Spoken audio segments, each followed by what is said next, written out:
Hi everyone, welcome back to the platform SSL side Bengali. তোমরা তো জানোই আজকে এবং আগামীকালকে তোমাদের ফুড এসআইয়ের পরীক্ষা চলছে। যতক্ষণ এই ভিডিওটা আপলোড হবে হয়তো ফুড এসআইয়ের সেকেন্ড শিফটের পরীক্ষা আজকে হয়ে যাবে। তো পরীক্ষার প্রশ্নপত্র নিয়ে আশা করি তোমরা অবগত, জানো কিরকম ধরনের প্রশ্ন আসে। যেরকম বেসিক্স লেভেলের কোয়েশ্চেন আসে আমাদের এই পরীক্ষাটা 10th লেভেলের পরীক্ষা ছিল, যেরকম বেসিক্স লেভেলের কোয়েশ্চেন আসা এক্সপেক্ট করা যায় সেরকমই এসছে। যেমন তোমাদের অঙ্কে আর কি আমাদের সিলেবাসে ছিল 10th লেভেলের কোয়েশ্চেন, 10th লেভেলের কোয়েশ্চেনে এসছে time and distance, time and work থেকে প্রশ্ন এসছে, বেশ আর কি 2-3টে করে প্রশ্ন দেখা গেছে। এবং তার সাথে সাথে অ্যাভারেজ, রেশিও, প্রপোর্শনের অঙ্ক এসছে আর কি। যা যা কোয়েশ্চেন আমাদের যা যা চ্যাপ্টার আছে সে সমস্ত চ্যাপ্টার থেকে কোয়েশ্চেন এসছে এবং খুব বেসিক্স এসছে। মানে তুমি যদি সেই চ্যাপ্টারটা একবারও করো তাহলে ওই বেসিক অঙ্কগুলো তুমি করে থাকবে। এমন কিছু আলাদা লেভেলের বা অন্য রকমের কোনো অঙ্ক আসেনি। যেরকম আমাদের প্রিভিয়াস ইয়ারে যদি কোয়েশ্চেন তোমরা করে গিয়ে থাকো, আশা করি প্রিভিয়াস ইয়ারে কোয়েশ্চেন করেছিলে, কেননা আমাদের 2014 পর 2019-এ পরীক্ষা হয়েছিল এবং এবার 2024-এ পরীক্ষা হচ্ছে। 2014 এবং 19-এর পরীক্ষার কোয়েশ্চেন যদি তুমি দেখে থাকো একদম সিমিলার কাইন্ড অফ কোয়েশ্চেনও এসছে, প্রফিট অ্যান্ড লস থেকে একদম সেম টাইপ অফ কোয়েশ্চেন তুলে দিয়েছে, ঠিক আছে। তো একদম বেসিক লেভেলের একটা চ্যাপ্টার থেকে যা যা কোয়েশ্চেন, মানে চ্যাপ্টারটা শুরু করতে গেলে যে সমস্ত প্রশ্ন করা দরকার হয় সেগুলো করে থাকলেই তোমরা অঙ্ক করতে পারবে। হ্যাঁ, একটা প্র্যাকটিসের অবশ্যই ব্যাপার আছে, যার একটু স্পিড দরকার অবশ্যই আছে। 90 মিনিটের পরীক্ষা, তো তার মধ্যে অঙ্ক নামাতে গেলে একটা মিনিমাম স্পিডের দরকার হয়। সেই প্র্যাকটিসটা থাকলে পরে তোমরা অবশ্যই পেরে থাকবে। এবং জিকে থেকেও বিশাল কিছু ডিফিকাল্ট আসেনি, ইনফ্যাক্ট বেশ আর কি ইজি লেভেলের কোয়েশ্চেন দেখা গেছে, খুবই বেসিক আর কি। মানে হয়তো কিছু না পড়ে গেলেও হয়তো কিছু কিছু কোয়েশ্চেন এমন আছে যেগুলো পারা যাবে, ঠিক আছে। কেমিস্ট্রি থেকে যে ধরনের কোয়েশ্চেন গুলো এসছে বা হিস্ট্রি থেকে যে কোয়েশ্চেন গুলো আসছে ভীষণই কমন আর কি। জেনারেলি সবাই ওগুলো জানেই আর কি, ওগুলোর জন্য আলাদা করে পড়ার প্রয়োজন হয় না। তো যেটা বোঝা গেল যে মোটামুটি তোমাদের একটা প্রিপারেশন থাকলে পরে তোমরা 85 to 95 কোয়েশ্চেন্স করে আসতে পারবে এবং সঠিক করে আসারও চান্স আছে, কেননা ভুল করার তেমন অবকাশই নেই যে তুমি ভুল করবে। নেক্সট আসি এখন যেটা সব থেকে বেশি চর্চিত বিষয়, সেটা হচ্ছে কোয়েশ্চেন পেপার লিক হওয়া নিয়ে। আমি জানি না অ্যাকচুয়ালি লিক ওয়ার্ডটা এখানে প্রপার কিনা। লিক আমি তখন বলতে পারবো যখন পরীক্ষা হওয়ার আগেই পরীক্ষার্থীর কাছে প্রশ্নপত্র পৌঁছে যাবে। সাধারণত দেখা গেছে বিভিন্ন সোশ্যাল মিডিয়া প্ল্যাটফর্মে পরীক্ষা হয়ে যাওয়ার পরই, ফার্স্ট শিফট হয়ে যাওয়ার পরই তারা ছবি শেয়ার করেছে, যারা পরীক্ষার্থী ছিলেন তারা ছবি শেয়ার করেছে। তো সেক্ষেত্রে কি হচ্ছে, তোমাদের তো পরীক্ষার হলের বাইরে পরীক্ষার প্রশ্নপত্র নিয়ে বেরোনোর অনুমতি ছিল না। কেউ না কেউ হয়তো সেই পরীক্ষার প্রশ্নপত্র নিয়ে বেরিয়ে চলে গেছে এবং সেটা ছবি শেয়ার করেছে। তো এসএসসির ক্ষেত্রে কি হয়, এসএসসির ক্ষেত্রে তো সিবিটি হয়, কম্পিউটার বেসড টেস্ট, আর পরীক্ষার প্রশ্নপত্র নিয়ে বেরোনোর কোনো প্রশ্নই থাকে না আর কি।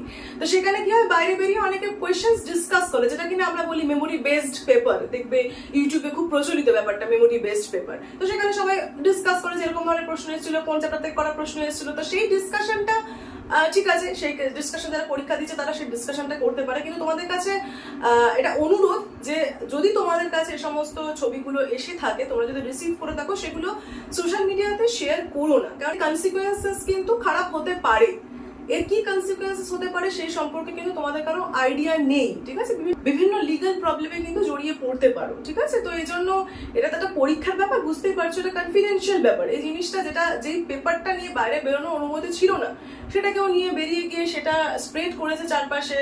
এইটা নিয়ে তোমরা আর ফার্দার জিনিসটাকে স্প্রেড করো না, কারণ যে স্প্রেড করবে তাদের কিন্তু ট্র্যাক করা যেতেই পারে। এটা তো তোমাদের লাইফের ব্যাপার, বুঝতেই পারছো। কোনো রকম পুলিশি পদক্ষেপ না হয়ে গেলে কিন্তু সেখান থেকে বাঁচা খুব মুশকিল। প্রত্যেকটা গভর্নমেন্ট পরীক্ষার জন্যই যেন আলটিমেটলি ফাইনাল সিলেকশনের পর একটা পুলিশ ভেরিফিকেশন হয়, তাই সেই সমস্ত থেকে যত দূরে থাকবে ততই ভালো। তোমাদের কাছে এলে তোমরা জিনিসটাকে স্প্রেড করো না, কেননা বুঝতেই পারছো এটা ইললিগাল। যেটা কিনা অলরেডি রুল ছিল যে এটা করা যাবে না, সেটা অলরেডি ছড়িয়ে গেছে। তো এই নিয়ে কিন্তু এখন প্রচুর ভিডিও চলবে, মানে পেপার শেয়ার করা হচ্ছে ইউটিউব ভিডিওতে। আমি জানি না তারা কি করে এটা করতে পারে আর কি, ঠিক আছে। এটা মানে কতটা আনএথিক্যাল, একজন এডুকেটর হয়ে কি করে যে জিনিসটা পারমিশন ছিল না সেই জিনিসটা কি করে তারা শেয়ার করছে, লাইভে কি করে শেয়ার করছে, পেপার শেয়ার করে কোয়েশ্চেন, ডিরেক্ট যে কোয়েশ্চেন এসছে সে কোয়েশ্চেন তুলে দিয়ে সেই জিনিসগুলো শেয়ার করছে স্টুডেন্টদের সাথে। স্বাভাবিক ভিউজের জন্য তো এগুলো করা যেতেই পারে। এনিওয়ে, পরীক্ষার দিকে মন দাও। আমি বুঝতে পারছি তোমাদের এখন মানে যারা পরীক্ষা দিতে চলেছো, আজকে তো প্রায় শেষই হতে চলে, থার্ড শিফট হয়তো আর কিছু সময় বাকি আছে। কালকে যারা দিচ্ছ তাদের আর কি মানসিক পরিস্থিতিটা আমি বুঝতে পারছি, অনেকেরই খুবই ডিমোটিভেটেড লাগবে, খারাপ লাগবে যে এত চেষ্টা করলাম, এত পড়াশোনা করলাম একটা পরীক্ষার জন্য, শেষ পর্যন্ত কিনা তার কনসিকুয়েন্স এই হলো, তার এইরকম একটা পরিস্থিতি হলো। সেইটা নিয়ে তোমরা ভেবো না, ঠিক আছে, কারণ না এগুলো তো তোমাদের হাতে নেই। তোমাদের হাতে যেটা আছে তোমরা সেটা করো। তোমাদের হাতে ভালো করে পরীক্ষা দেওয়া যেতে পারে, অনেস্টির সাথে তোমরা পরীক্ষাটা দিতে পারবে, তোমরা সেটা দেওয়ার চেষ্টা করো। যেটা তোমার কন্ট্রোলে নেই সেটা নিয়ে ভেবেও লাভ নেই। যা হচ্ছে বা যা হতে চলেছে সেটা তুমি কন্ট্রোল করতে পারবে না, কিন্তু তুমি পরীক্ষাটা ভালো করে দিতে পারবে। এখন তারপরে কি হবে সেটা নিয়ে তো তুমি এখন ভেবে কিছু করতে পারবে না। তুমি এখন যেটা করতে পারবে, পরীক্ষা ভালো করে দিতে পারবে, তুমি সেটার দিকে দয়া করে মন দাও। আমি বুঝতে পারছি যে মানে এরকম পরিস্থিতিতে নিজেকে স্টেবল রাখাটা খুবই ডিফিকাল্ট, খুবই একটা মনের মধ্যে একটা খুবই নেগেটিভ চিন্তা ভাবনা আসে যে এত কষ্ট করে তাহলে কি হবে। তাদেরকে এটাই বলবো যে এসব নিয়ে বেশি ভেবো না। তুমি আমি কেউই এটা নিয়ে কেউ কিছু করতে পারবো না। তাই পরীক্ষাটা ভালো করে দিলে পরে তোমার ভালো লাগবে, ফলাফল ভালো আসতে পারে, তার চান্স আছে, তো সেটা পরবর্তীকালে দেখা যাবে। আপাতত পরীক্ষাটা ভালো করে দাও। এইসব নিয়ে বেশি সোশ্যাল মিডিয়াতে এখন আমি বলবো বেশি থেকো না আর কি এসব নিয়ে, যদিও ভিডিওটা দেখার জন্য তোমাকে সোশ্যাল মিডিয়াতেই আসতে হবে। এনিওয়ে, কালকের জন্য যারা পরীক্ষা দেবে কালকে সবাইকে আর কি অল দ্য বেস্ট। আর পারলে এই ভিডিওটা একটু শেয়ার করে দিও সবার মধ্যে। এই চ্যানেলে অ্যাটলিস্ট তোমরা কোয়েশ্চেন পেপার পাবে না, কারণ এটা আমার এথিক্সের বাইরে। অনেস্টির না কোনো রিপ্লেসমেন্ট হয় না। আমি এতগুলো বছর আমার এথিক্স, আমার অনেস্টি মেনটেন করে এসেছি এবং আগামীকালেও আমি মেনটেন করে চলবো, এবং তোমাদেরকেও আমি এটাই অ্যাডভাইস করবো বা সাজেস্ট করবো দিদি হিসেবে বা গাইড হিসেবে, যা তুমি ধরতে পারো, যা হিসেবে তুমি কনসিডার করতে পারো, যে অনেস্টি থাকলে পরে তোমার কখনো মানে অনেস্ট থাকলে পরে কখনো লস হবে না, তুমি কখনো লসে চলবে না। তুমি অনেস্ট থাকলে পরে না তুমি সবসময় তার ভালো ফলই পাবে, সুনার অর লেটার। এনিওয়ে, সবাই ভালো করে পরীক্ষা দিও আগামীকাল, আর বেশি এসব নিয়ে ভেবো না। পরীক্ষা দাও তোমার কাজ, মন দিয়ে পরীক্ষা দাও, মন দিয়ে পড়াশোনা করা তোমার কাজ, তুমি সেই কাজটাই করো, তুমি তার ফলাফল অবশ্যই পাবে। That's all, thank you.